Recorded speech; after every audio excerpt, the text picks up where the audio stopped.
Nobody posts the invoice. You see the highlight reel, the tournament win, the commitment photo with the hat and the pen. What you never see is the number underneath all of it, the one the family paid to get there. So let's actually add it up. Not a guess, not a scare headline. The real annual cost of playing competitive golf at a high level, bucket by bucket. Stick around to the end because the total is bigger than almost anyone expects, and the last part changes how you should think about all of it. Start with the thing everyone assumes is the main cost, entry fees. A single national junior event runs anywhere from $200 to $400 just to tee it up. Run a real competitive schedule, the kind college coaches actually look at, and you're playing 15 to 25 of those a year.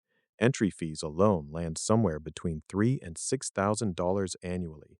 And here's the thing, that's the small bucket. People think tournaments are the expense. Tournaments are the cheap part. Because to play those events, you have to get there. Flights, 2, 3, 4 nights in a hotel per event, a rental car, food on the road for a player and usually a parent. Most national events cost $1,000 to $2,500 in travel before a single ball is struck. Stack that across a national schedule and travel becomes the monster of the whole operation. $15,000 to $25,000 a year, gone, just moving a teenager around the country to compete. This is the bucket Instagram never shows, and it's the one that quietly ends more competitive careers than a bad swing ever will. Then there's the work between events. A swing coach runs $100 to $250 a session. Add short game work. A lot of serious players now add a mental coach on top of that. Do this consistently, the way you'd have to actually improve, and instruction costs $6,000 to $12,000 a year. Notice the pattern. The better you get, the more the improvement costs, because the margins you're chasing get thinner and the help gets more specialized. Equipment feels like a one-time purchase. It isn't. Wedges wear out and get swapped every season. Shafts get refit as the swing changes. Balls, gloves, a new gamer driver when the tech jumps. A proper fitting on its own can run several $100s. Realistically, a competitive player burns through $2,500 to $4,000 a year, keeping the bag current. Now, where do you practice? Range balls add up fast. Serious players need real access, a club membership or a short game area or a simulator for the winter. Depending on where you live and what you join, that's $3,000 to $10,000 a year just to have somewhere to put in the reps everyone assumes are free. The reps aren't free. Almost nothing about this is free. And the modern competitive player trains their body too. A golf-specific trainer, 2 sessions a week, runs several thousand a year on its own. Then the extras nobody lists.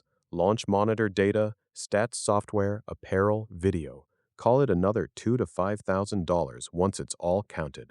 So add it up. Entries, travel, coaching, equipment, practice access, fitness. For a player running a genuine national-level competitive schedule, the honest number lands between $30,000 and $50,000 a year. And at the elite end, the players you actually see winning, it pushes past 60, sometimes 70,000. Now hold that number for a second, because a junior competitive career isn't 1 year, it's 6 or 7, which means the real all-in cost of getting one player to a high level regularly runs $200,000 to $300,000 before they ever play a college event. And here's the part that actually matters. Most people assume a scholarship erases all of this. It doesn't. Men's college golf has a tiny number of scholarships split across an entire roster. Most players are on a partial or nothing at all. The invoice doesn't stop at signing day. In a lot of cases, it barely changes. And if the goal beyond college is professional golf, you pay to chase status before you earn a cent. Q School has entry fees across multiple stages. Mini tours cost money to enter. There's a long stretch where the game takes money and gives none back. So what do you do with that? Two things. First, if you're a family in this, you plan for the real number, not the fantasy one. The people who get blindsided are the ones who budgeted for entry fees and forgot about everything else. Second, and this is the one nobody says out loud, talent was never the only filter in this sport. Access is a filter too. Understanding that, honestly, isn't discouraging. It's the first step to competing smart instead of just competing broke. The highlight reel shows you the win. Now you've seen the invoice behind it. If this made you rethink the number in your head, the rest of this series pulls back the curtain on everything else nobody shows you about competing at this level. That's the channel. See you in the next one.